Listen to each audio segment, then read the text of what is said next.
Good evening, everyone. I hereby call the meeting to order. It is 6:01 p.m. Ladies and gentlemen, I'm going to go ahead and ask our board to call roll. Starting from my right, please state if you're here. Jessica Ochoa, present. Carlos Margo, present. Anita Chavez, present. Alisa Peña, present. Rosalba Hernandez, present. Celso Gomez Jr. present. Great. Everyone is here. We do have quorum. Next item on the agenda, if you're able to do so, I ask that you please stand and face the flag.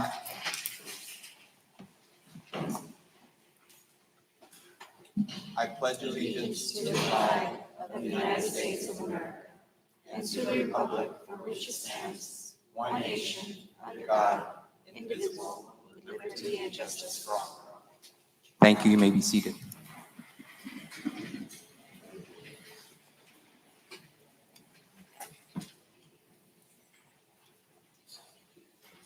Ladies and gentlemen, before we get to our next agenda item, I would like to read a statement on behalf of our superintendent and board of directors or our board of managers, and also from our senior staff and our staff, our students, and our school body, our student body.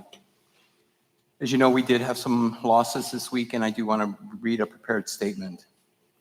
This week, our La Jolla ISD family experienced two heartbreaking losses. We are deeply saddened by the passing of Miss Miriam Figueroa Olivera, a dedicated teacher at Elidora R. Chapa Elementary, who faithfully served our students and community. Her passion for teaching, and her care for children will be remembered by all who had the privilege to know her. We also mourn the tragic loss of Mr. Lawton Oscar Uribe, a student at Palmview High School. Lawton's life was filled with promise, and his absence will be felt deeply by his classmates, teachers, and all of us here in La Jolla ISD. On behalf of the school board, the superintendent, we extend our heartfelt condolences to the families, friends, and colleagues and classmates of both Ms. Figueroa Olivera, Ms. Lawton, and Mr. Lawton Uribe. We ask that you keep them in your thoughts and prayers during this difficult time. At this time, I ask everyone to join me in observing a moment of silence in their memory.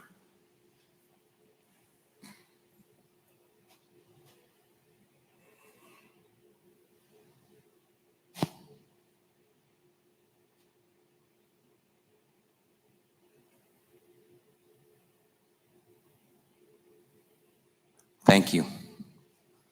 Okay, we can go ahead and move on to agenda item number 4, public comment. If anyone has signed up, it's a reminder that you do have 3 minutes. After 3 minutes, we will inform you that your time is up.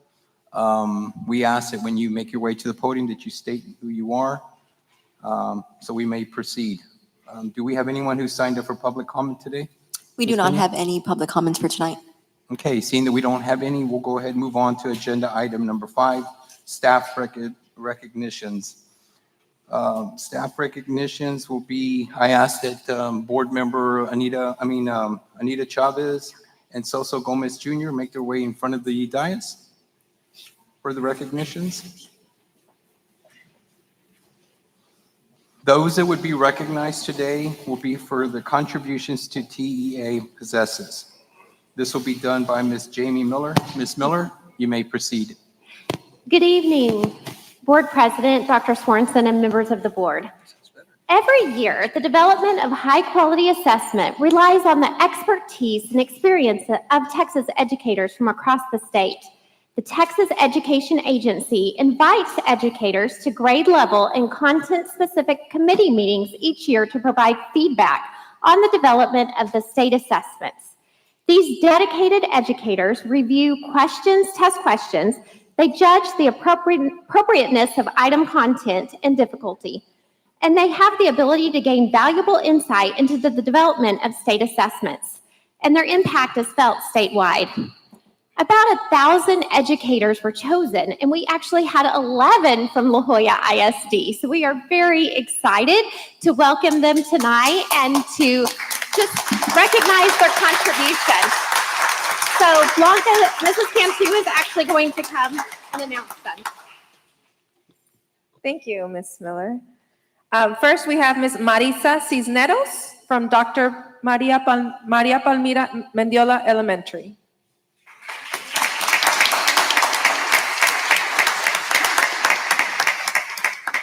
Next, we have Isabel Hernandez from La Jolla Palmview High School.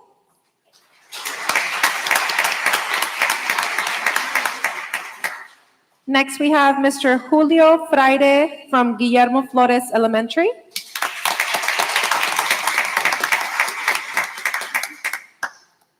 Ms. Liliana Munoz from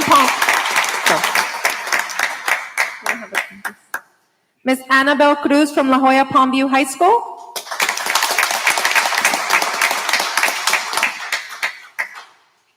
Ms. Isela Garza from Cesar Chavez Middle School.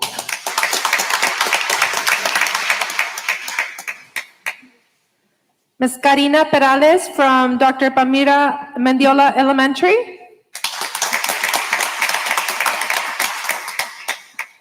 Ms. Yvonne Rivera from Palmview High School. Marisa Cisneros.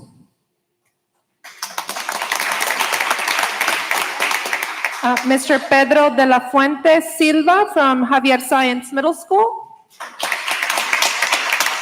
And Mr. Damian Benavides from Kiki Camarena Elementary.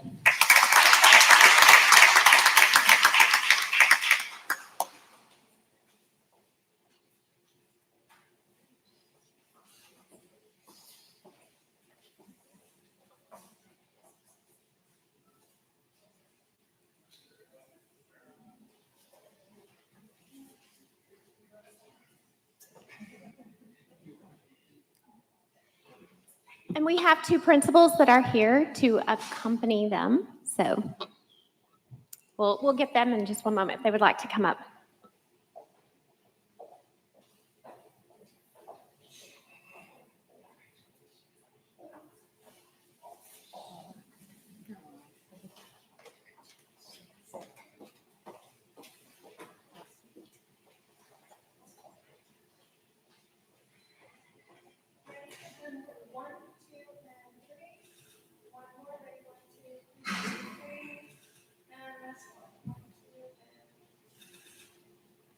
And just again, thank you for the impact that you're having on students across Texas.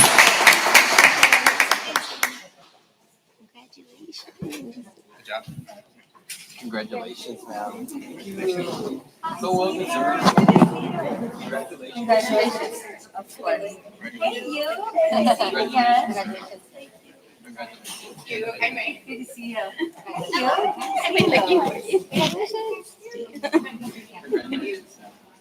No surprise. No surprise. Congratulations. Oh, really? Thank you, Ms. Miller. Before we move on, Dr. Sorensen, would you like to add anything to agenda item 5, the recognitions? Thank you, Board President. I would just like to take a moment and really not only thank our educators for their contribution to the state assessment work, but understand that it's a rigorous process to be selected, to be chosen, and to truly engage in the process. Your impact, your brilliance, your excellence has been felt all over the state. And so to have 11 members of our workforce or teaching staff represent La Jolla ISD at the state level makes us so proud. So tonight, you are our excellence in leadership, strategic priority number 1, because that shows up in our teachers as well.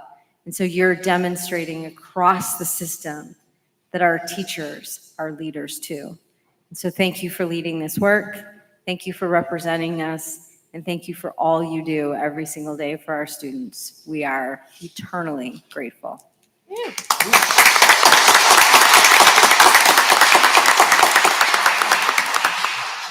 Well said, Dr.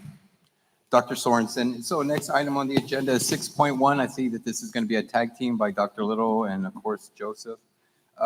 It's going to cover the annual school plan, Lone Star governance. And again, doing the presentation today will be Dr. Little and Joseph.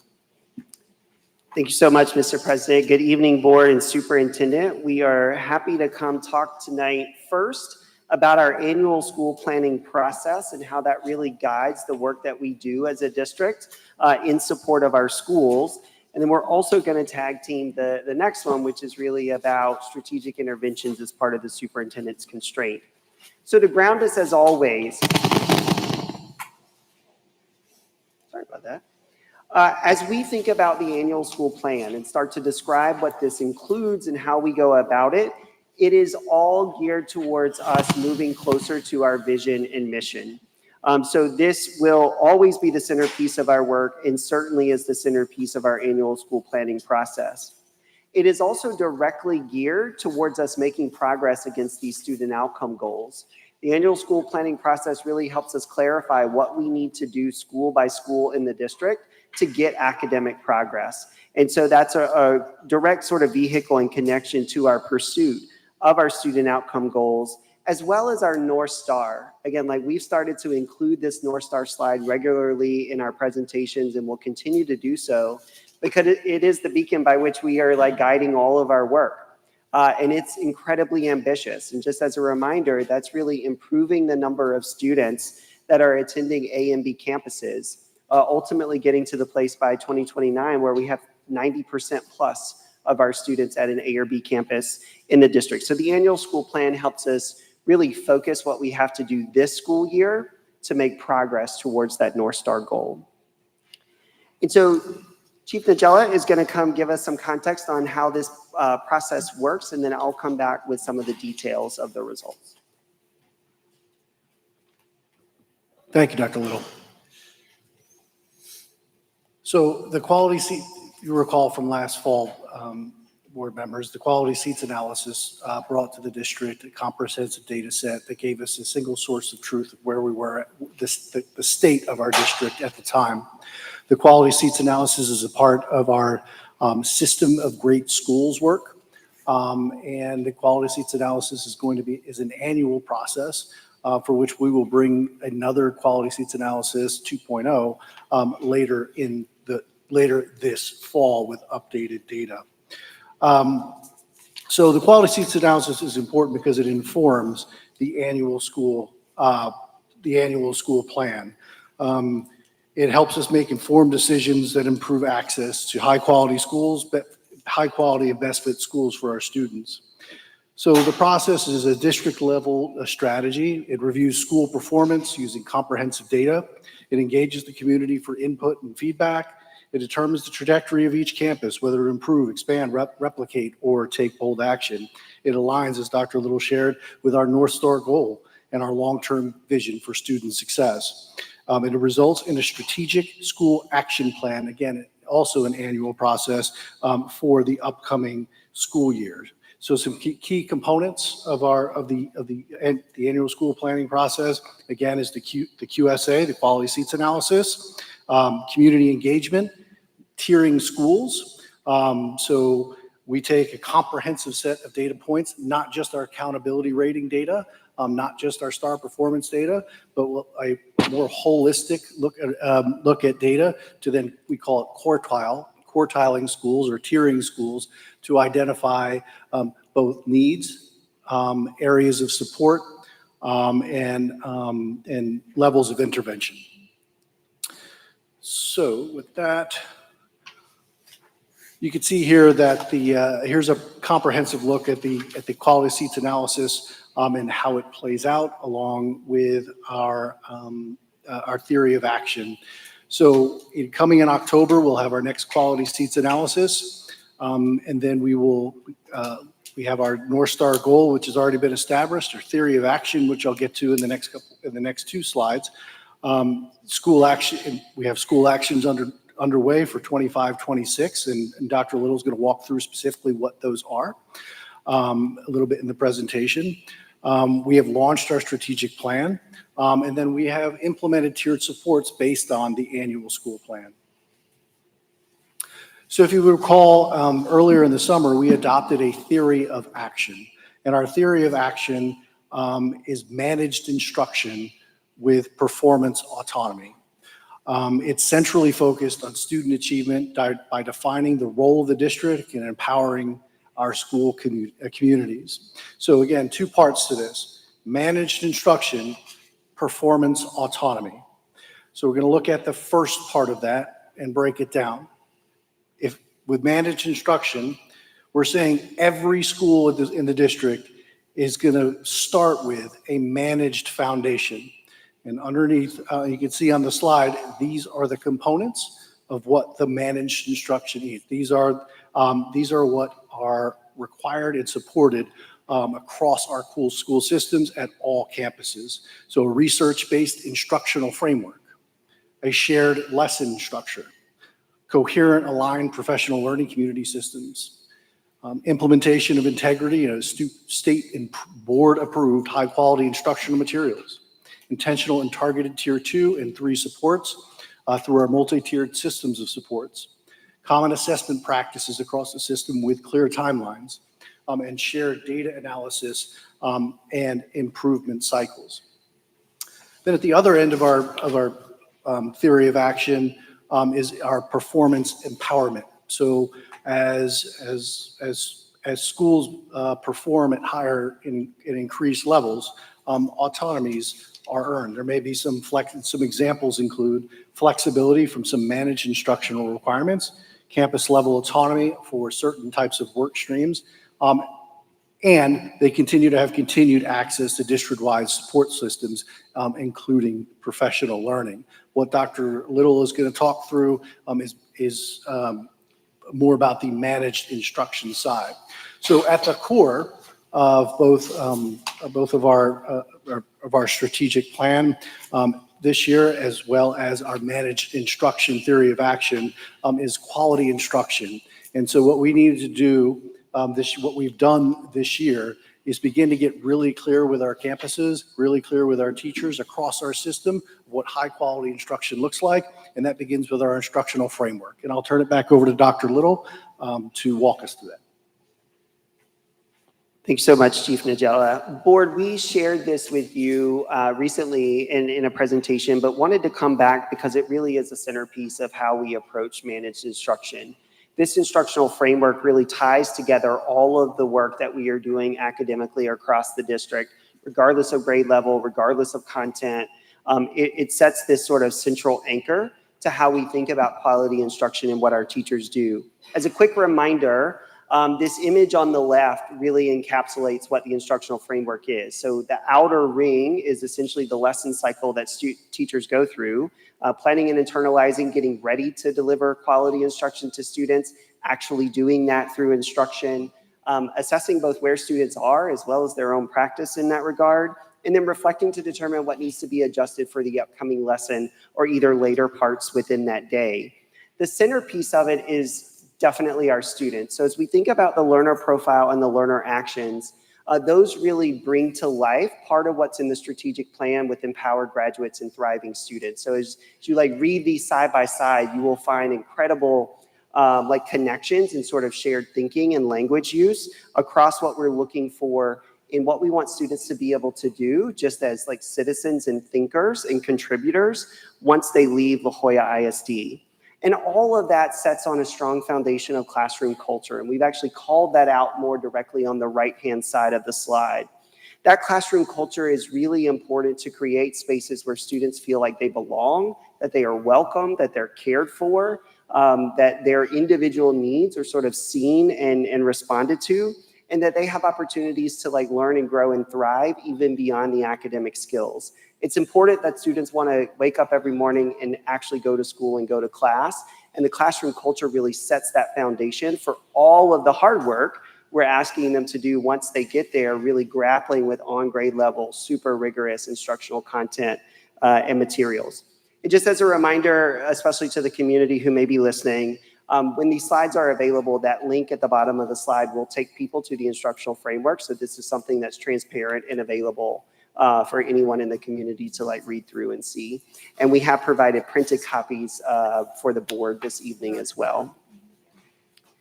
The other part of our managed instruction work that we are spending a lot of energy and focus on this year is how this comes to life more practically each day in the classroom through the lesson structure.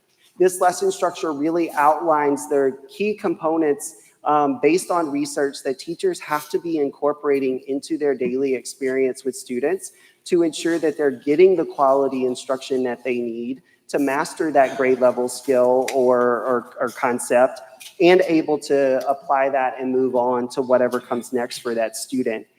Just as a way of a reminder here, what's on the right is actually the detailed version of the lesson structure that's providing expectations within that component, as well as examples for teachers to know what that means. So when they hear interactive practice, they actually have strategies or resources to think about in how they do that.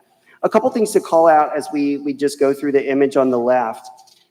Our expectation for educators across the district, again, regardless of grade level, regardless of content, is to use this lesson structure because it is based on evidence and research and aligns with our high quality instructional materials that we're also asking them to use in the classroom. And that begins by bringing students into the lesson. So activating learning is really about connecting to things that students already know in their background knowledge, teasing them with what's coming up and why this lesson is important, and getting them excited about that. So that's a quick sort of few-minute part at the beginning of the lesson. The next piece with explicit instruction is something that we are going very deep on right now because it is the centerpiece, the bedrock of this lesson structure. And that's where the teacher is directly teaching students whatever it is that that lesson is about.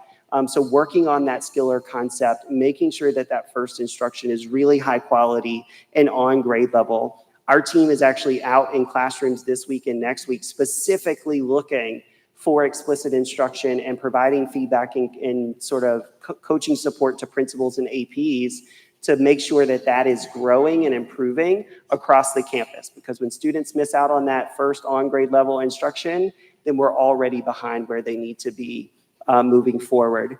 The next two really is where the student starts to become able to explore and sort of practice this on their own. First with interactive practice, so working with other students or working with the teacher, and then ultimately trying that independently before they have to demonstrate whether they learned that skill or concept. And that's what the demonstration of learning really is at the conclusion of that lesson, the opportunity for the teacher to know where students are and what additional interventions and support may be needed for students who didn't quite master that yet.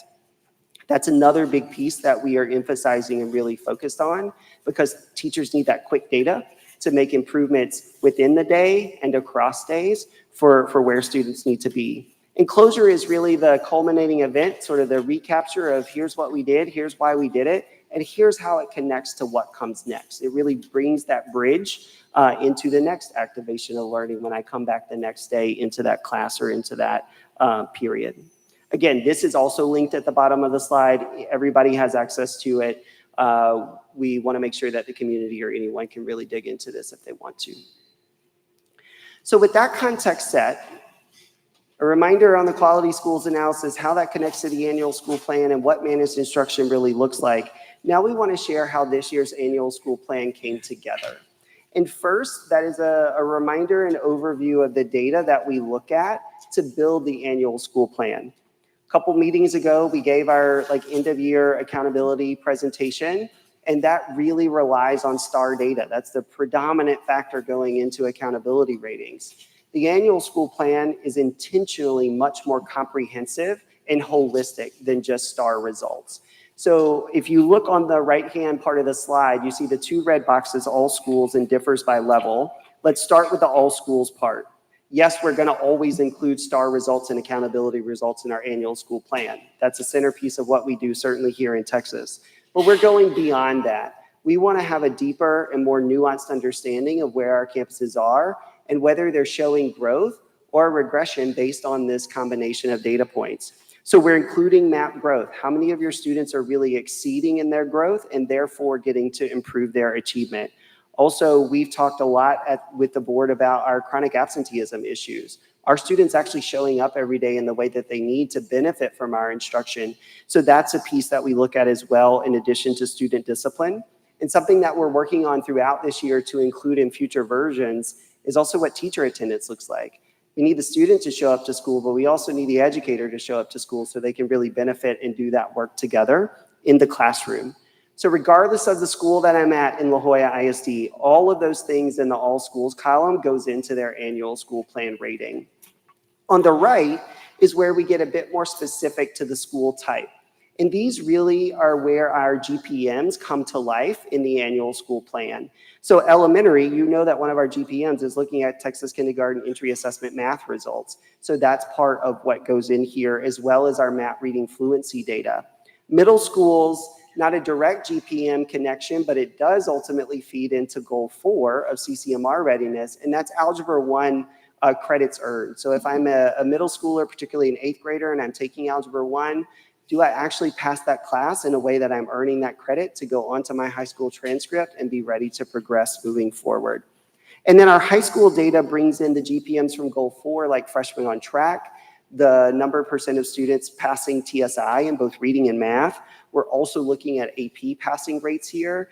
And then, of course, our associate degree attainment and IBC completion data. So if you think about this like a blender, we put all that into the blender, and we get a score that comes out at the end. And then we stack our schools by their scores. So we got the highest scoring school with all of this data down to the lowest scoring school. And that creates our quartile. So we have our top 25%, our next middle to 25%, and then the bottom 25%.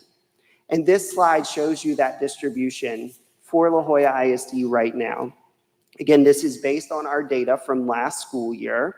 And so we see this broken out elementary, middle, and high by quartile. So quartile 1 are the highest rated schools in the annual school plan. Quartile 4 are the lowest. And what this really signals is where need and support have to come together. So our quartile 3 and quartile 4 schools, with this comprehensive look, are telling us they need more help, and we've got to spend more time and focus to help them improve. So that's really how that comes back to the theory of action as well. A couple things to call out here. So the letters in parentheses are their accountability ratings from last school year. So you see Benson as the first elementary school, that was a B-rated school. So that's just helping you know what those letters are about.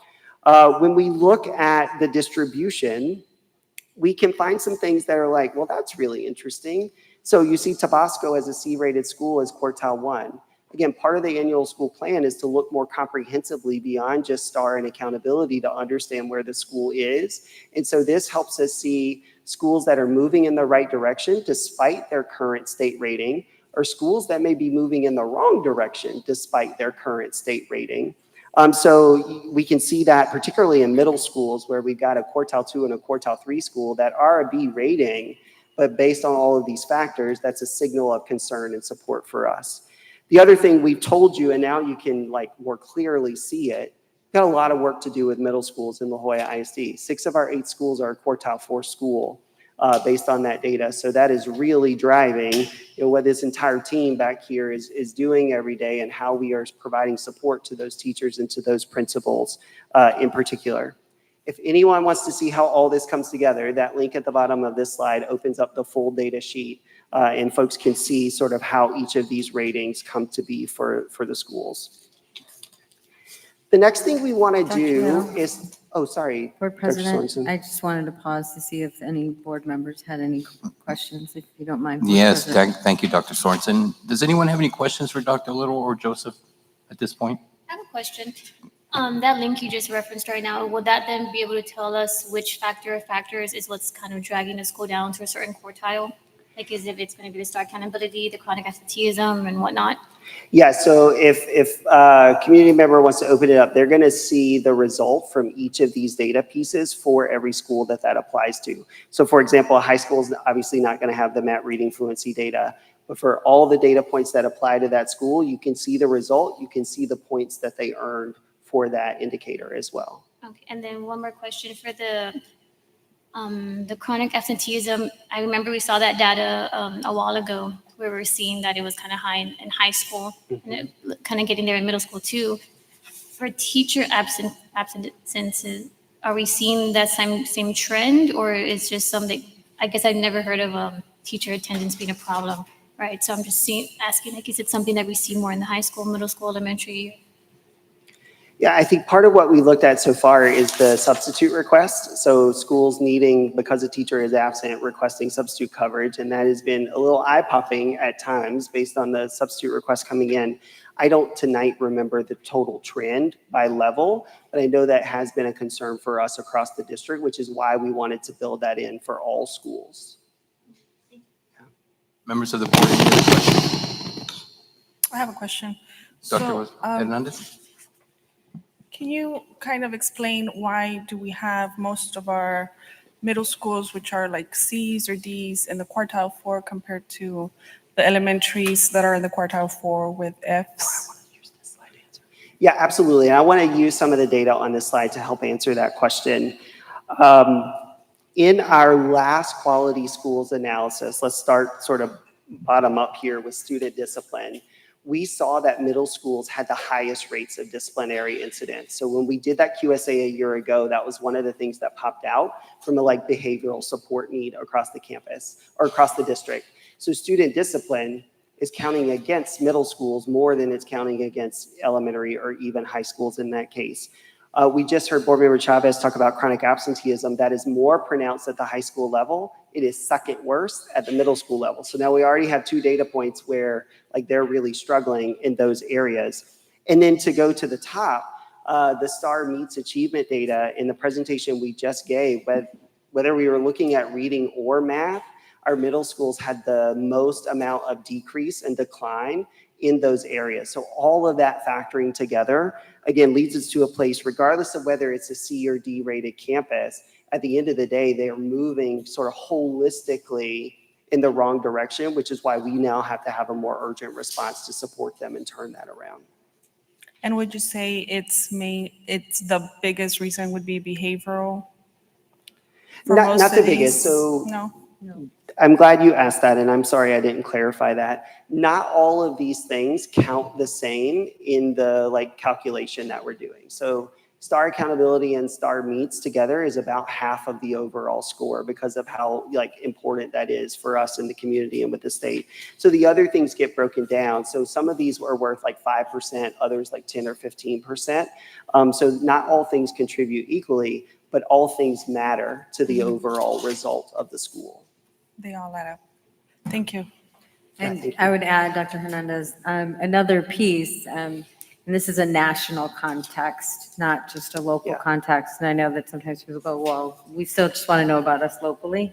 But nationally, middle schools are struggling across the nation. I mean, NAEP data actually just got released, and middle schools across the nation are at its lowest point in terms of academic achievement across the country. And so one of the things that we as educators have to look at is what are the experiences that we're providing for middle schoolers, knowing where they are in terms of brain development for adolescents. And there's a lot of research that talks about experiential learning and how students at that age range, their frontal cortex is still developing. And so the way in which we provide instruction to students in the middle school setting, as they're still just forming like identity, who they are, what they believe, and, you know, going through all the hormonal changes, really does have a profound impact on how students learn and what they learn and how educators have to interact with middle school students.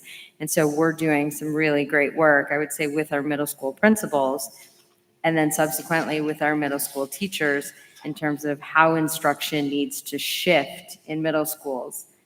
Sometimes our kids show up to middle school and we put them in rows.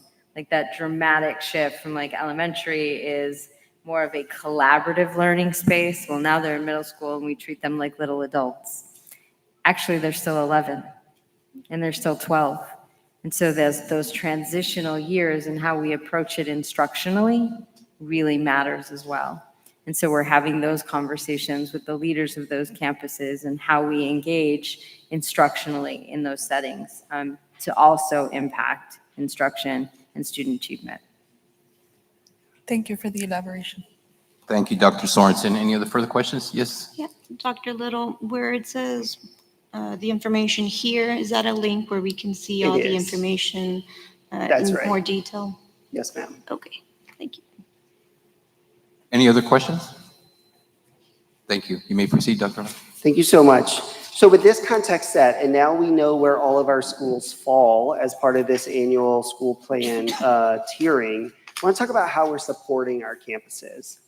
So this first one, professional learning, is something that is universally accessible to all educators in all schools within the district.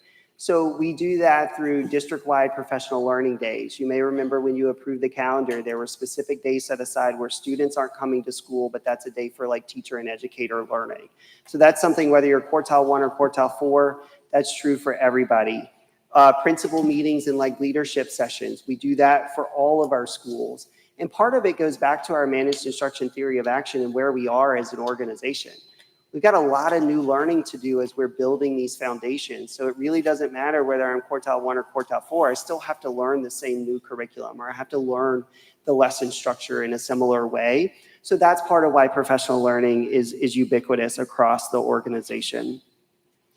Responsive support is where it starts to get a bit more refined based on the needs of the campus. So this is where we start to show up to campuses differently in terms of frequency of campus visits, how often we're there walking classrooms, doing some side-by-side work with principals. We're going to do that more with quartile 3 and 4 than we are with quartile 1 and 2.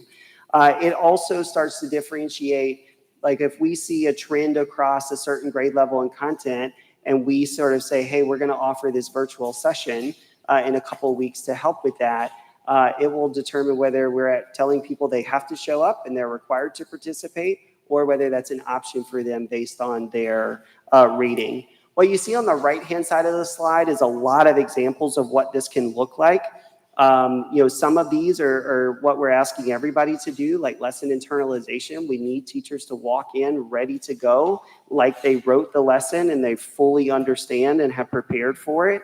And other things may start to be tiered or differentiated, like the assessment supports based on what we're seeing at a campus. And then the most tailored is our coaching support. This is a bit more nascent, like we aren't fully off the ground with our coaching system yet, but this will be the most targeted, really focused on quartile 4, some quartile 3 campuses, and specific teachers within those campuses. That's really what we will do at the central level with our reimagined roles like literacy coaches or dual language ESL coaches. So this goes through a formal coaching cycle. We set a coaching goal with that educator. We work on it through a variety of coaching techniques for a set period of time. We monitor progress against attaining that coaching goal, and then we either set a new one or we figure out how we're going to have to go work on the first one if it wasn't attained overall. But again, this will be the most focused, most targeted support that we provide. And then the other thing, which again is more universal across the district, is operational and system support. One way to think about this is, what Blanca and her team do with communications. That's going to benefit and support every campus, not just quartile 1 or quartile 4 campuses. We have required things on the safety side that we have to do, like drills that campuses pursue. You got to do those no matter what your rating is, because that's a legal requirement. So these are things that are either provided by us to everyone or expectations of every school, regardless of their rating, due to the nature of the types of things that we are talking about. And again, you see some other examples on the right that I didn't mention. One is like policy. Policy applies equally to all schools, not just quartile 4 schools. Board President, can I add something? Yes, please. So one of the things Dr. Little and his team, as well as other divisions are working on is role clarity. Being very clear on the role of an executive director in these supports, the role of a coordinator, the role of a coach, and getting really clear across our divisions as to what is the entry point into all of this work.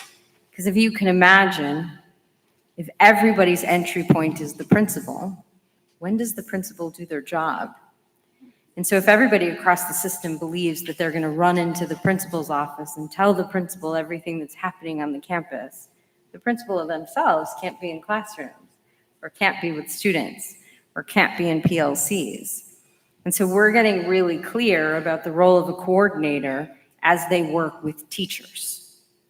Their entry point is teachers, to support teachers in the classroom.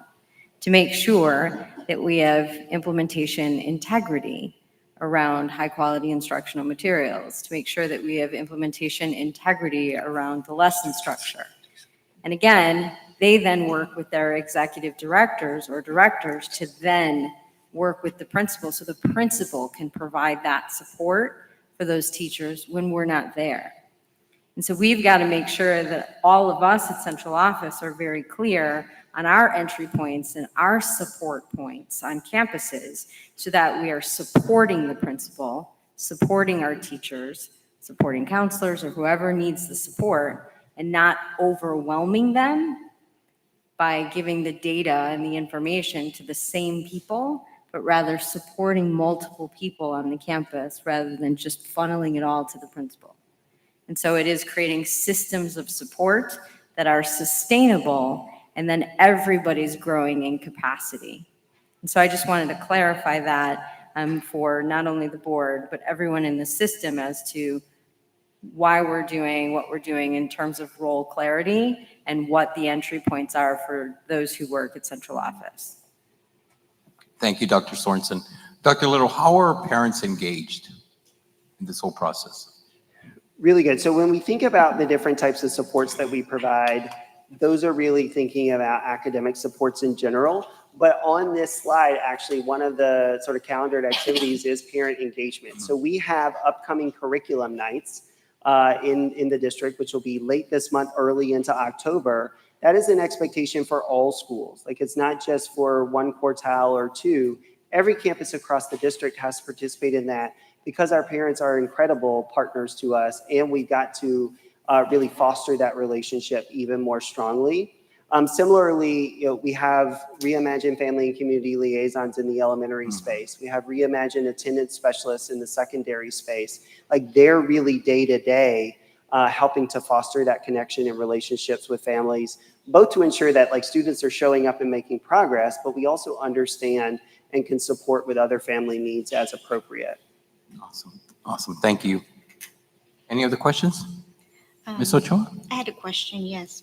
Okay. You may Dr. proceed. Swanson, thank you for establishing that we are not just a reactive administration. We are establishing a support system for our teachers in our district. However, I did have a question in terms of scope and sequence development. How are we implementing that? So we can piggyback that if you want. So the scope and sequence is really defined by the high quality instructional materials. So Blue Bonnet, whether it be in literacy or math, really comes with a scope and sequence. And so through that work of lesson internalization, that's where we work side by side, shoulder to shoulder with the teachers in their PLCs to really make sure that the scope and sequence that is given to us by Blue Bonnet is implemented, again, with integrity, not fidelity. So the lesson structure really matters there because, again, sometimes you might have to go back and do a reteach. And so that might mean that you're a day or a 2 or a 3 behind because it's important that kids are getting those skills. But we also want to make sure that we're still on pace with the scope and sequence that's being given to us because we got to make sure that kids are getting grade level instruction. And so how do we balance out making sure that students are getting the skills that they need and making sure that they are able to demonstrate their learning so that we can move forward. And then I had a follow-up question in terms of, I'm not sure what slide this is, but Raptor, what is Raptor? That is on our safety slide. Raptor is the system that we use to really manage our safety drills. So campuses go in there, they schedule those, they conduct them in the drill. It's also a way that we monitor like actual or live safety issues as well. So that's what, I'm gonna point out my friend back there because her phone goes off all the time with this noise, but like that's what principals and staff have available on their phones to say, hey, there's an emergency, I need to put the school on hold, or we have a fire drill scheduled, I'm gonna now execute that fire drill and do it, and our safety team can monitor all of that information. Communication board. Yeah. Okay, thank you. Thank you, Dr. Little. Any other questions? You may proceed. Thank you. Just to wrap up tonight's discussion on the annual school plan, we wanted to try to more clearly show how these 4 support systems start to play out based on the school's rating.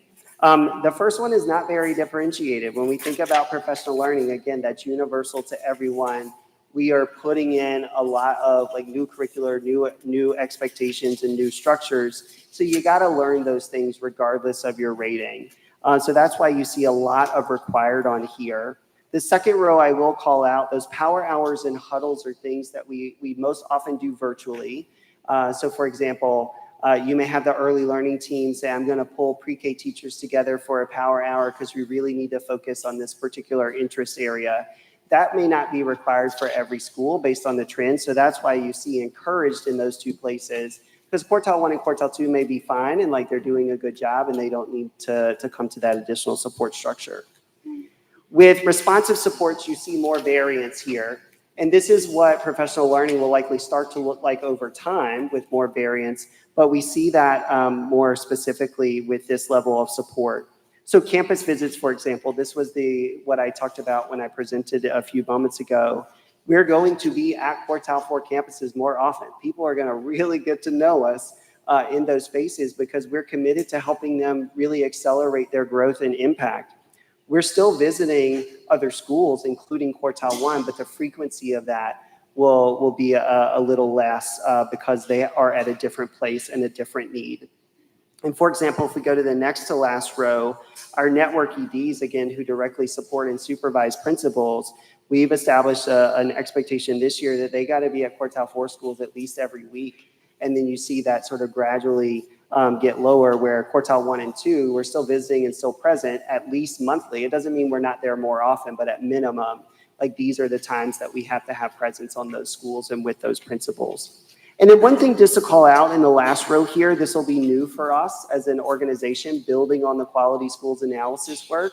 We will, as a central team, go to every campus this year 6 times a year. We will be in a sample set of classrooms at those campuses doing what we're calling a spot check or snapshot. And that'll be our way as a system to really know how instruction is moving across the district. So we can then inform all of these support structures that I just laid out. So that'll feel different for teachers and for campus leaders. But it is a really critical piece, again, to rapid acceleration and making sure that we're able to target the supports needed based on the data that we're seeing throughout the year, not just at the beginning or the end.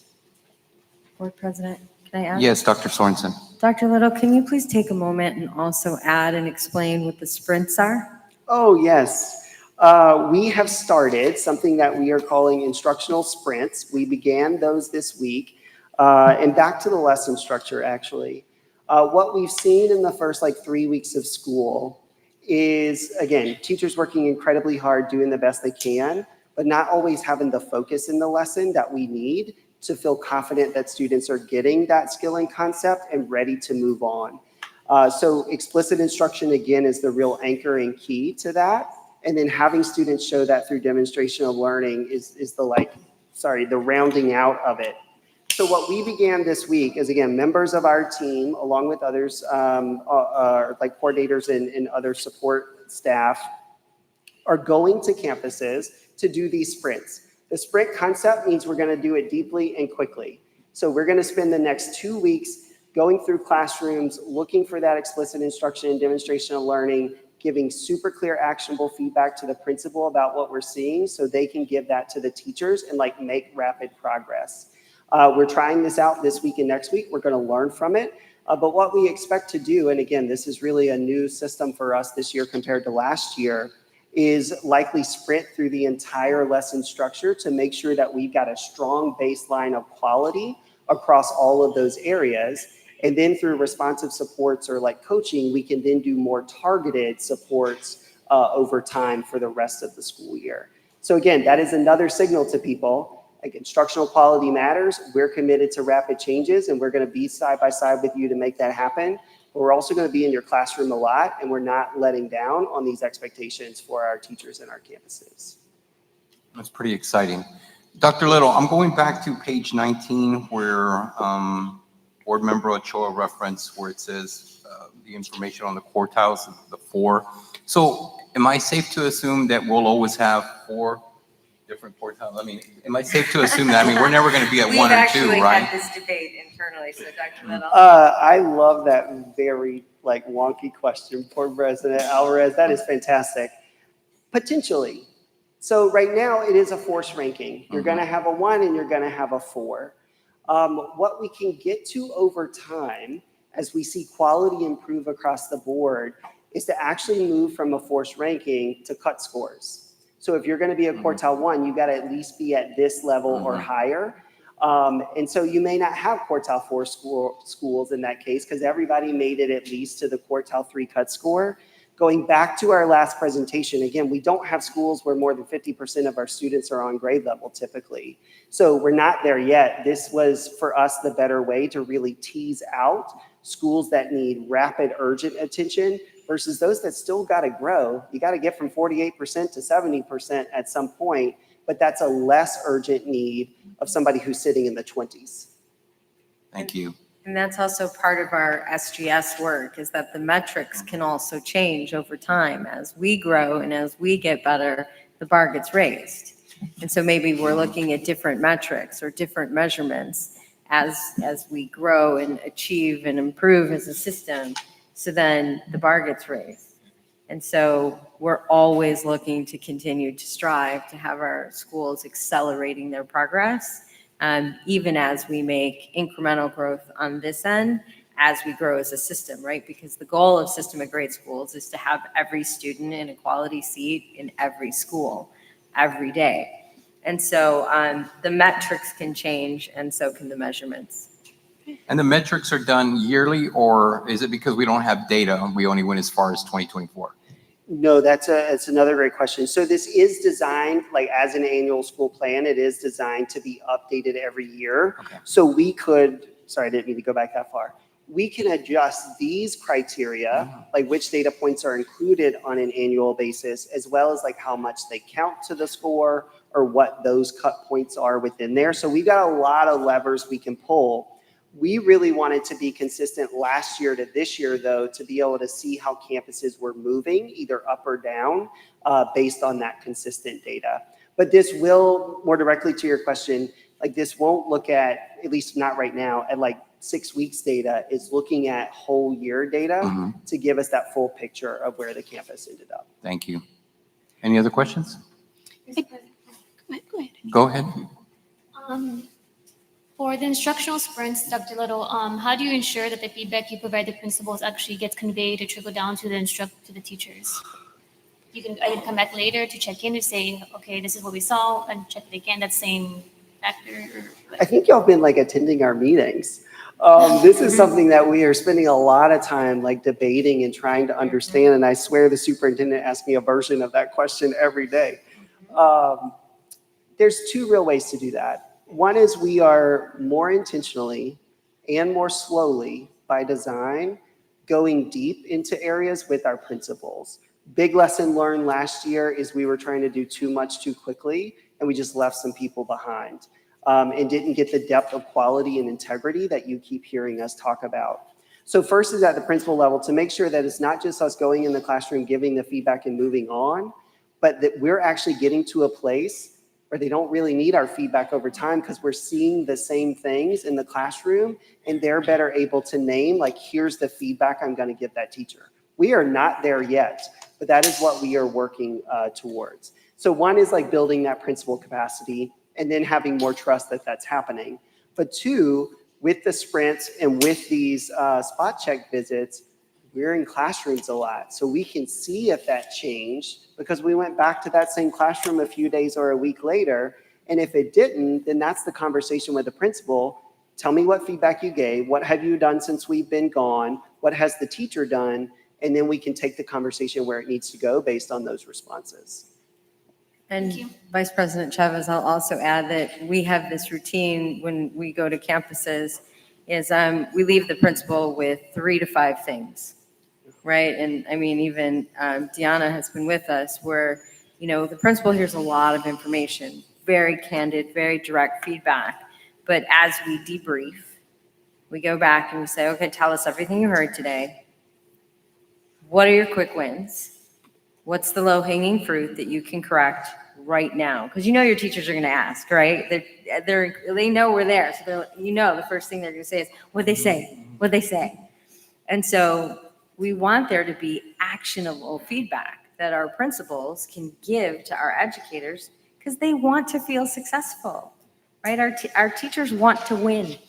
And so what'd you hear, right? Give us 3 things that you're going to work on when we leave, right? Not tomorrow, but when we leave. What's the feedback that you're going to give your teachers that they can grow on and get better at today, tomorrow, the next day? And so I'll use an example of, we were at Seguin, one of our ACE campuses, and we walked with our principal and we gave her a couple of pieces of feedback. She texted me and she said, thank you so much for that feedback. I acted on one of them this afternoon and I'm finished with it. And finished meant like we needed our pre-K classrooms set up a particular way so that students were actually accessing the curriculum as they should have. She took care of it that afternoon. And so it's that immediate feedback. The principal could act on it immediately, and it was fixed that afternoon. There were 2 higher level ones that we needed her to work on that were about instruction and implementation of the curriculum and language acquisition. Saw her a week later at a principal's meeting. She gave me 4 examples of how she gave feedback to her teachers and how it was already rapidly improving in those pre-K classrooms. And so that's just another example of how the responsiveness from our principals, when you're giving them these nuggets of actionable pieces of feedback, they want to act on it because they want to see the rapid improvement. And when they then turn around and give it to their teachers, our teachers want to do the right thing. And so they're also doing the really quick work of implementing the feedback that we're asking them to implement. And so it's really great to see that kind of growth happening on our campuses. Dr. Little, I have a question and then I have a remark. So one, Dr. Sorensen and I know what it's like to get feedback when we had the commissioner here. So we've all gone through that. And so we appreciate it though, because we implemented those recommendations right away. So I'm curious, when are there principals who encourage you to come into the classroom? I mean, I know if I was a new principal and there's new ones that have joined the district, right? Or if now they have that assignment. Are they asking you, hey, come on in here and tell me what am I doing? I mean, am I doing something right? Am I doing something wrong? I can see that happening. Absolutely. Sometimes so much so, like we walk in and they're like, all right, let us have it. Let's go do it. And are like jovial about that in the best way. But I think what I certainly feel is true in our district right now and with our principals is the desire to learn and grow. Like they are eager for us to be in the campus, providing that support to teachers. The more they experience and get used to this sort of cycle of observation, feedback, support, they can better anticipate what that's going to sound like and what that's going to mean, and are just adapting to that more quickly. So it's been great. We had, from my perspective, I think the SUP probably shares this, maybe our best principal meeting last week with our leaders. And part of what we did is we actually put them in the role of the teacher. Literally, they had homework before they showed up to internalize a lesson and come ready to a PLC, just like a teacher would have to say, here is how I'm going to teach that. And we acted like the administrators. And then we had them self-rate at the end of that. Like, did I prepare in the way I need to? Like, are my campuses running like this with my teachers? It was a really fun, lighthearted moment with a really serious undertone, because the serious part was like, where are we actually right now? And they had to do this in front of the room. Like, you had to go stand over here if you're doing a great job and stand over here if you got a lot of work to do, sort of thing. And we had a lot of people in the lot of work to do space, but we also had principals who had to like grapple and get some peer feedback from their colleagues, like, I don't think you're actually over there, and here's why. So like, come on over with us, and then let's figure out what we need to do differently to get better. So I think that context and that culture that we're working to really cultivate means the answer to your question is yes, because people are seeing the benefits and the growth from that already. And what I would add to that is that the principals that I so far, and I think you've had a similar experience, and same with team members, it's now spreading. Principals that I've walked with and given the very direct feedback to, I'll use them as examples in principals meetings very openly. And so I think the first time I used people as an example, they would go up to a principal and be like, what happened? And the principals were like, it was great. It was clear, it was candid, and it was within the context of my school. I was given like super clear feedback on what to work on. It was great. I felt wonderful after she left. So now what's starting to happen, people are like, well, when are you coming to my campus? When are you coming to my campus? Because I want to walk with you. I want to get the feedback with you. And I also want to say this just so that the board knows, but also so that our public knows, is that one of my responsibilities as the superintendent is to also make sure, though, that every person from central office who walks on a campus shares my lens. It's imperative that I can trust that everybody who walks into classrooms not only has an instructional lens of excellence that I have, but also can provide that level of quality feedback. Because if we're on campuses and we're not giving quality feedback, then we're not helping. And so one of the things that I've actually attempted to do every time I go out is I take somebody from central office with me. So, I've taken Ms. Miller with me. I've walked with Dr. Little. I've taken the EDs of school leadership. We'll walk with academic EDs at one point. I've taken Mr. Nangella with me. I've walked with the 2 deputies. And so each time it is imperative to me that we not only share a lens of excellence in terms of instruction, but that we are also prepared and are willing, capable of giving feedback for people to grow. Yes, we want people to feel good. Of course, our employees are working really hard, but one of the ways in which they will feel good is when they are successful, right? Success breeds success. And so we've got to love our people enough to tell them the truth about ways to improve. We've got to love our kids enough to support our adults to do right by our students.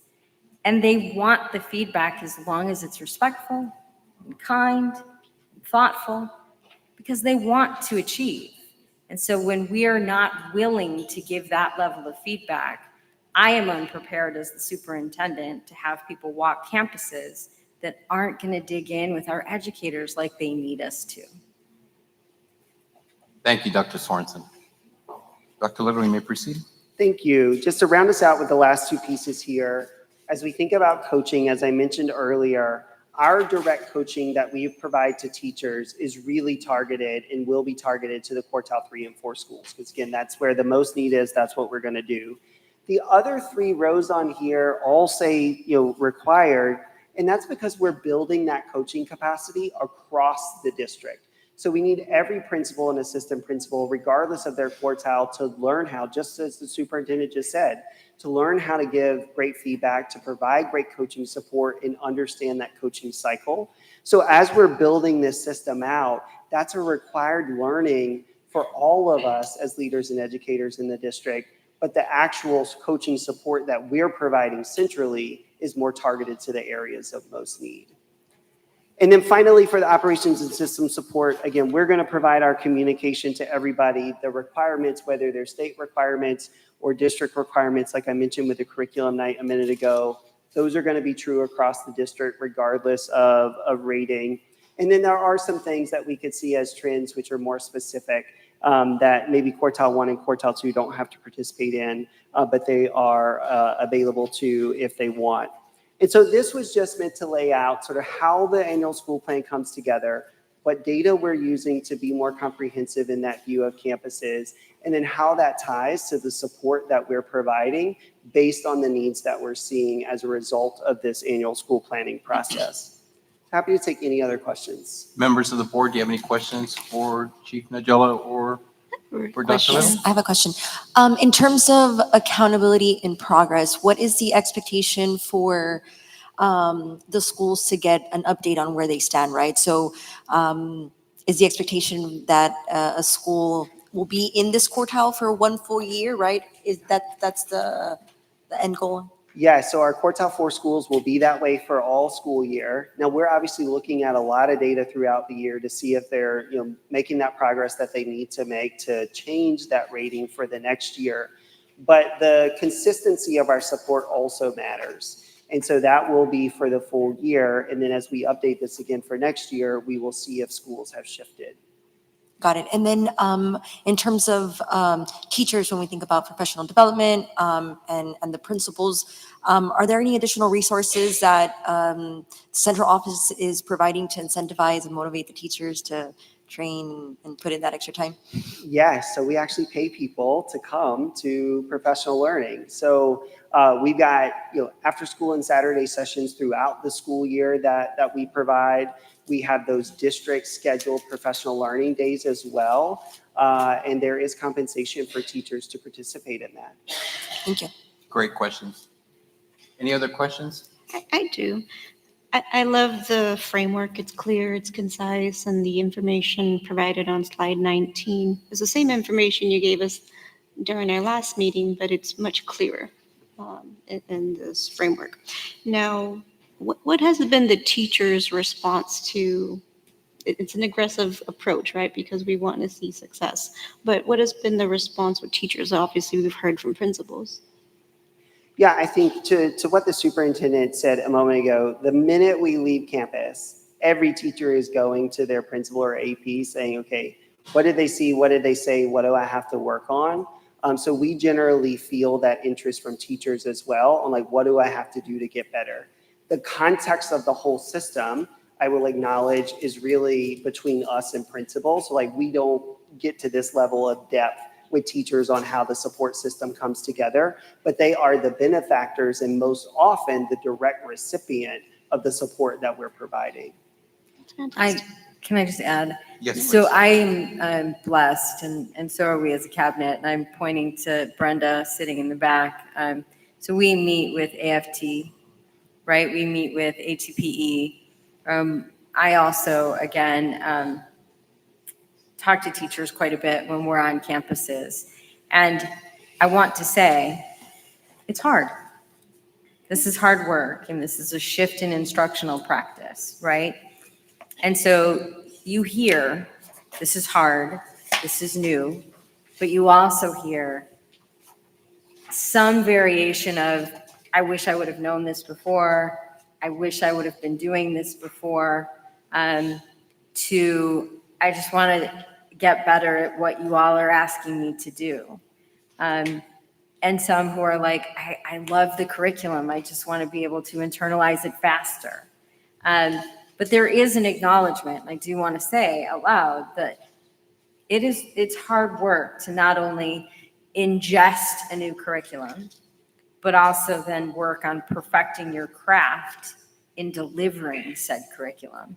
And so again, to your point, and I know that I said this last time, but our principals really have been given guidance to provide compensated time for our teachers to not only do lesson internalization, but also instructional delivery planning, paid. Because that, you put your money where you value, right, on a campus. And so if we want to not put all of our money in tutoring, because we want our kids to have that great first teach, the very best place to put that money then is to invest in our educators so that they can plan appropriately. And so to your point, incentivizing planning by providing the compensated time is something we have principals across the system really leaning into. Thank you, Dr. Sorensen. Do we have any other questions from the board, particularly on this agenda item? Okay, if not, we're going to move on to agenda item 6.2, which is strategic interventions, CMP 1.1 and 1.2. Joseph and Dr. Little. Yeah, thank you so much. So this starts to look at how we're responding to the superintendent's constraints. We've got our student outcome goals and GPMs. We also have the superintendent constraints and constraint progress measures. Constraint number 1 is our focus on making sure that there are no conditions that will decrease student achievement. And the specific measure here is that the superintendent has to initiate strategic interventions for any campus that has earned a D or F rating for multiple years in a row. So we're sort of taking the support conversation we just had in the most like aggressive and intensive way in the district. And so there are 4 schools that are qualifying for this strategic intervention. 2 of them we have talked a lot about, the other 2 a little less so, but just want to level set on sort of these 4 schools and why they're here. So Garza and Seguin are our Accelerated Campus Excellence, or our ACE schools. We know we've spent months and months sort of talking through that. But what you can see in the accountability trend here is both of those schools most recently are only 2 F-rated schools, but over the 3-year period, like significant declines at those campuses. Now, Board Member Pena, to your earlier question in terms of like what we expect to see in terms of improvement overall, like rapid progress at Garza and Seguin, and I'll touch on that more in just a second. The other 2 on here are in a different position. So Pena, we have shared in multiple presentations as a school that we are watching closely and that may ultimately need a strategic intervention, and that's where we are. They have earned a D rating for the 3 years, but remember, in 23 and 24, their actual accountability score would have been a low C, but due to the accountability rules, that forced them to that D rating. This most recent year, though, in 2025, they actually earned that D rating. Like, this is not just the accountability rules putting them in that category. That is actually where they are. So we are initiating an intervention, strategic intervention at Pena. And then signs, despite the fact that 6 of our 8 middle schools are quartile 4, the one that we're really focused on here is Signs Middle School. And that's because of the real volatility in what we've seen there in terms of academic outcomes. So if we go back to 2023, they were a D-rated campus. They then moved to a B, but now they're back to a D. And so even though this doesn't technically meet the constraint of multiple years in a row, we did not want to wait and be patient to say, okay, we're going to spend a whole nother year and let's see if they're still a D, but rather to take the actions now to get them out of this status and no longer back there over time. So the other thing we wanted to say is start to define what these strategic interventions mean. The constraint obviously doesn't do that in detail. We as the administrative team have to answer that question. And so we have 2 things as our big focus areas for these 4 schools. Garza and Seguin are obviously participating in ACE. That is a commitment we've made for 3 years. So they will be an ACE designated campus this year and the following 2 school years. And then we have what is going to be true for all 4 schools. This will be a new support structure within La Jolla ISD. It is called Breakthrough Results, and it is provided in partnership with the District Management Group, or DMG, you may hear us refer to them as along the way. And that's really providing deep school turnaround focused strategies. It's not like how to provide better instruction in reading. It's how do I make quick improvements in my work so I'm getting rapid progress over time. So they're really looking at continuous improvement and the improvement science behind that. DMG, just for what it's worth, is also associated with Harvard. So we're interacting with some of these professors through the PELP work that we're doing, and then separately through this DMG support. So just to go a bit more in detail to explain what this is, there's 3 big components. Number 1 is the campus leadership will receive coaching directly from a DMG performance coach throughout the year. So they will have weekly touch points with their coach where they're really understanding, here's where we're trying to make improvements on the campus. Here's what I'm doing as a leader to make progress on those improvements. Here's where it's working. Here's where it's not. And what do I have to do differently? And again, this is not like long arc coaching. Here's where I have to be by the end of the year. It's like, here's where I have to be next week. In this work. So that's the rapid cycle that's sort of built into this. They will also work directly with teachers. So we will be defining teacher teams at each of these 4 campuses that will get virtual coaching support, again, from a DMG performance coach, where that teacher team is agreeing on a growth area over the next 4 to 6 to 8 weeks. Here's the thing that we're going to try in our classrooms to get better outcomes in this way. And that coach is really monitoring and help them make the sort of day-to-day, week-to-week adjustments so that we actually see that progress more quickly. So again, we're not saying here's where we're going to be by May. It's here's where I'm going to be by the end of October and what it's going to take for me to get there.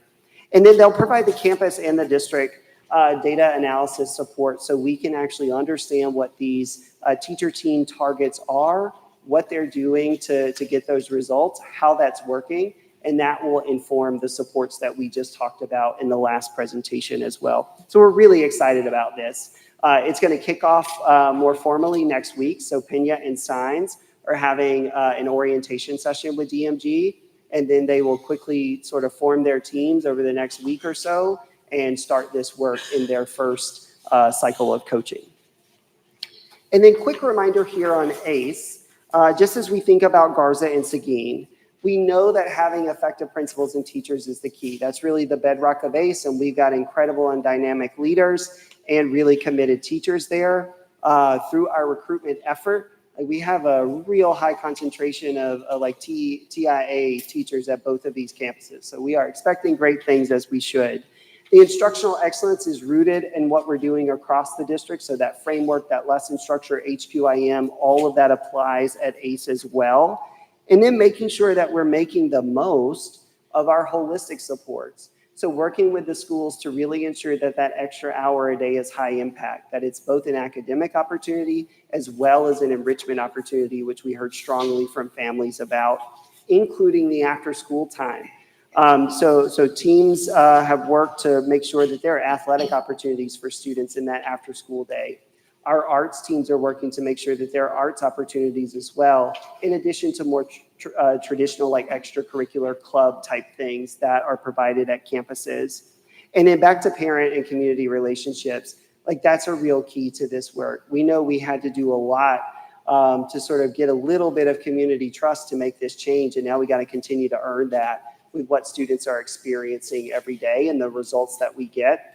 So that work, that relationship, communication, and connection is something that we're going to continue to pay a lot of attention to with our ACE schools, because we expect greatness from them. Really, that's part of the investment here in the design. So this school year, the target for Garza and Seguin are to move from an F-rated campus to a C-rated campus. Because remember, our commitment to the community is that they will be an A or B rated campus within 2 years. So we've got to make that first big jump into that improvement. And so that's what they're working towards. That's why these additional supports and interventions are really important there. For Pena and Signs, we absolutely expect them to move out of that D rating, at least into a C, but we'll be pushing them to go as high as they possibly can. As well. We know Science has recently been a B. Why can't we go back there? And so that's part of what this intervention and support is really about. So with that, we will take questions and happy to engage on this, and we'll continue to report on these schools every time we do a LSG update. We'll be sure to call out how these 4 schools are doing on those data points. Before I turn it over to the board, Dr. Sorensen, you have anything you'd like to add? I just wanted to point out that I am acting a bit outside my constraint. And so I hope that the board is okay with me accelerating Signs, even though it didn't exactly fall within the constraint. And I did want to acknowledge that, not only for the board, but for the public and obviously our conservator. But we didn't want to wait. When we talk about student outcomes and when we talk about student achievement, we did not feel it was appropriate for us as district leaders to wait to see, will Signs, have the outcome again? And so again, it was D, B, D. We said, let's act, and let's act now. And let's put the strategic intervention into place, even though it didn't technically fall in the category of the constraint. And so I just wanted to acknowledge that for the board and for the public, and ask for grace for intervening more aggressively. Thank you, Dr. Sorensen. Any other questions? I have a question. Do we have any preliminary data for the schools under the ACE program? Has attendance increased? How much of the holistic supports have been utilized? Yeah, we will actually have some data to share with you at our next board meeting. So we'll give our first Lone Star governance update related to Goal 1 and Goal 3. And so that'll look at the end of unit assessments based on this first unit that they completed in the curriculum. And so that'll be our first like hard data point this year to look at how they're doing and if they're starting to make more rapid progress compared to the rest of the district.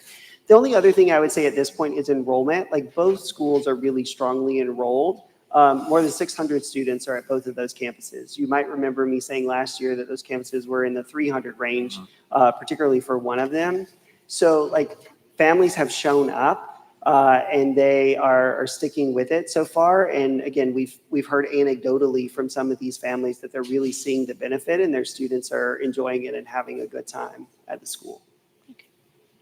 Great question. I want to piggyback on her question. So, I was thrilled when we introduced the outreach specialist. Yeah. Is that the title? Yes, family. Because I know we did a community video. I outreach saw specialist. Blanca's video where we had two individuals go out to families and homes and visit them. How's that been going? It is new, so it's got a little bit of legs to like grow under it. But that's a big commitment to our work across student, family, and community engagement is making sure at the campus level that work is really clear and tight. And then with these family and community outreach specialists at the district level, that we have a really coherent and strategic approach to what that looks like. So that we have a focus area across the district that we're monitoring progress against that. It's not just willy-nilly family engagement, but that it's actually feeding in to the progress to our strategic plan and our goals. So we're excited to see that become even more prevalent. But the team has already this year become more present at community events and making sure that La Jolla ISD is represented and there to engage with families in the community. Love it. Mr. Alvarez, I have a question. Go ahead, Dr. Marco. Dr. Little, thank you for the information, but I do have a question. Just, do we have a contingency or a plan?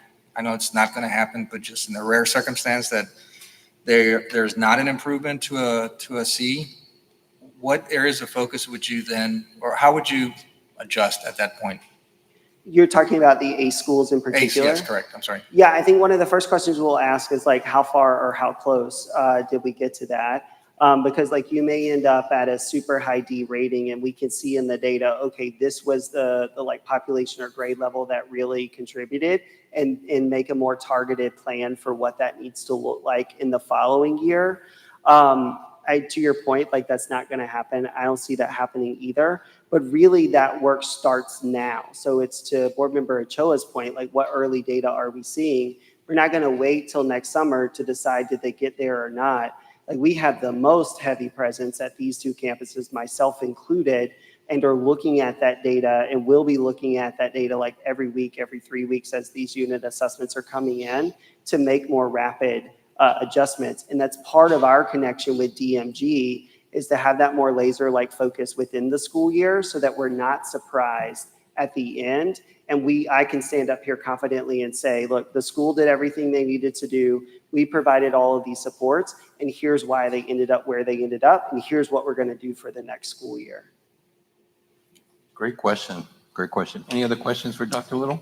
Yes, I have a question. So for the schools that are getting the strategic intervention, I know the support for parents looks a little bit different in the ACE campuses. For Benia and Science, is there any additional resources from a community perspective that they can expect? Yeah, in terms of like financial investment, the way that we're making an ACE, that's really coming through DMG. So it's not like a longer day or a different contract for those teachers. That's a more traditional space. But with our student, family, and community engagement team, again, part of what they're doing is building resources with community, with businesses, with funders as needed to see if there are opportunities that we need to pursue.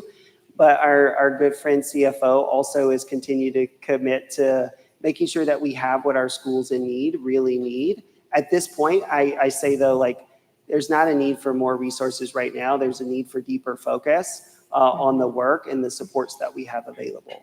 Got it, thank you. And I would add to that, Board President, if you'll allow me. Please. Is that I don't want to underplay, and Dr. Little knows I do this every time. As we talk about the instructional framework, I'm a huge fan of pointing out around the environment, right? I say this every time. We can have really great lesson structure. We can have incredible instructional delivery. But if the environment on the campus and the environment in the classroom isn't student-centered, student-friendly, student-focused, all the things that it needs to be, kids don't want to be there. And so I don't want to underplay ever the wraparound work that happens with Deputy Chief Candelario, Annette Lozano, and the team that works on that side of our house, which is about counseling, which is about student family community engagement, which is about the family community liaisons, which is about student behavior, which is about student attendance. All of those parts, right? Special education, MTSS, all of that work you didn't hear about tonight, but that is deep work that is happening with people who are leading that work, because without those supports, right, academics is not as strong as it could be. And so that's why, again, as you look at the instructional framework, you see that we talk about learner actions, classroom culture, educator actions, the research-based instructional strategies, the learning outcomes, right? What is the environment that we're creating inside and outside of the classroom, not only for our students to thrive, but for our families to engage? And it aligns perfectly with our graduate profile, like our profile of graduate in our strategic plan. And so I just want to acknowledge the work that's being done in Deputy Chief Candelario's space and with Ms. Lozano as the executive director to really lift that work up around student supports. Thank you, Dr. Sorensen. No other questions for Dr. Little? I Thank have a you. question. Oh, Dr. I'm sorry. Hernandez? For the DMG schools, you talked about how the leadership, teachers are going to be pretty much kept on track. But for the A schools, we talked about, we closed our schools, we extended the time period the kids have to be in class. What can the parents and students from those other two schools expect to change? Like, I'm thinking maybe intervention classes or tutoring, like how are they going to be? How is it going to be? What can they expect pretty much? Yeah, fantastic question. And we certainly have some communication work to do with the communities of those two schools. One, to just inform them, like, here's what we're doing, here's why as an organization. But to your point, like, here's what that would look like a bit differently. What students should really feel is like they won't know to name it this way, but like a rapid improvement in like quality and on grade level work in those classrooms. So like what they're coming home to tell their parents, here's what I did today, or here's what we're working on, like that should start to change over time. And then what we've got to do more work on is connecting families, again, not just at those two schools, but across the district, into what's happening academically and with the curriculum in the classrooms. We have some ways to do that. We're going to amplify those even more this year. But this is not a structural change at Signs and Pena the way it is at Garza and Seguin. So it's not changing time, not changing schedule, not changing staff. That's by design. Again, ACE is the most aggressive sort of last resort intervention opportunity we have. This is really taking the building blocks at those campuses, making sure that they're able to get stronger really, really fast. Thank you. I have a question. Dr. Little, we just completed MAP testing, right, in the last couple of weeks? It finishes this week. This week. When can parents expect to receive the results of that? Very good. So as soon as the window ends, so like next week, if you want to be an early sort of bird to the game, like ask your teacher, how did my child do? What does that look like? Because they can provide that family report to you. But in the curriculum nights that I mentioned earlier, that'll be one of the things that families and teachers are talking about is the beginning of year MAP data. And that's only applies to, remind me, elementary and middle school, but not high school. We have high schoolers also taking MAP assessments. The applicability at every grade and content is a bit different. So that's a bit more narrow of a conversation at the high school level. But yes, it's kindergarten all the way up through high school space. Thank you. Thank you, Dr. Little. Seeing that we have any other questions, I appreciate the presentation you had. Thank you, Dr. Little. Great presentation. Next, we'll hear from Chief Najela. It's the Lone Star Governance Time Use Tracker Report, August 27th, 2025.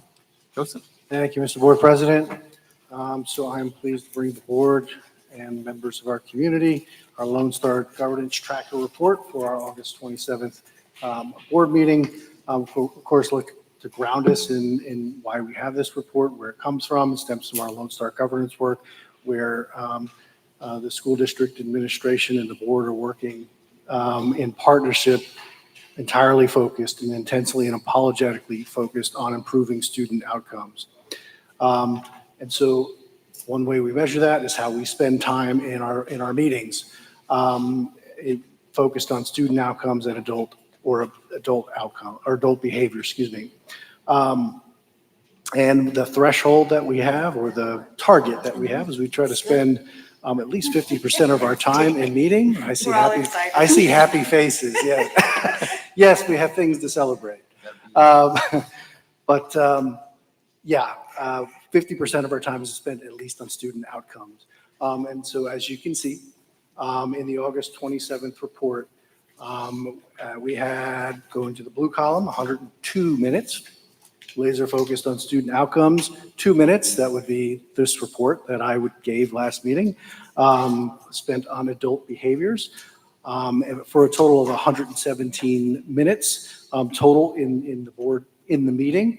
And that equates to 87.18% time spent on student outcome minutes. So just to where did that time come from? If you remember, we had a short list of presentations last board meeting, but it was very dense, in terms of its substance of student outcomes. We had our STAR Achievement and State Accountability report from Dr. Little and team. We had some really good volley question and answers, just like we did in the last presentation. So yes, lots to celebrate in this report. Diana, you got that for your report?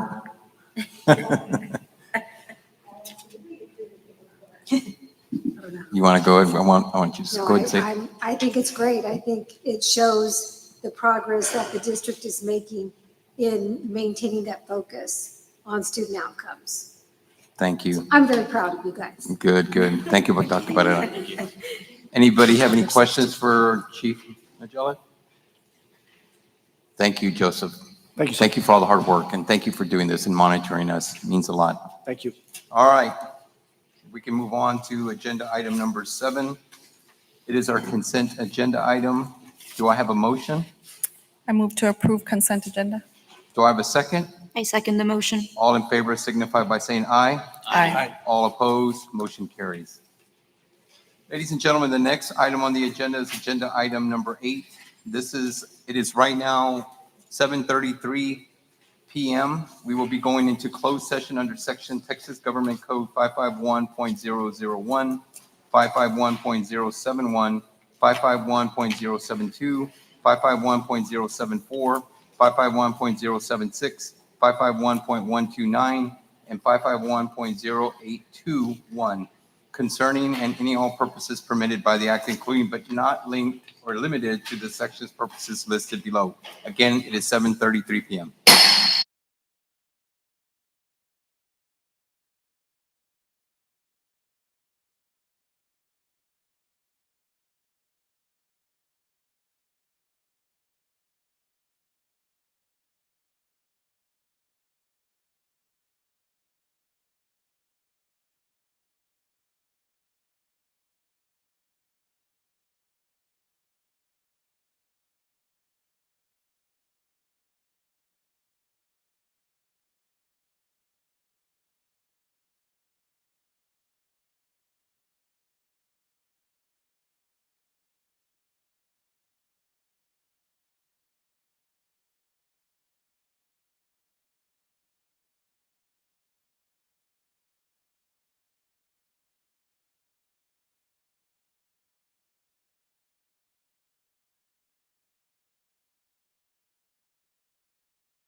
We are back from our our closed session. It is 8:25 p.m. Agenda item number 10, discussion items. Consider and take possible action to propose the termination of Chapter 21 term contract employees and authorize the superintendent to send notice of proposed termination to employees. Do I have a motion? I move to approve item 10.1. Do I have a second? I second the motion. All in favor signify by saying aye. Aye. All opposed, motion carries.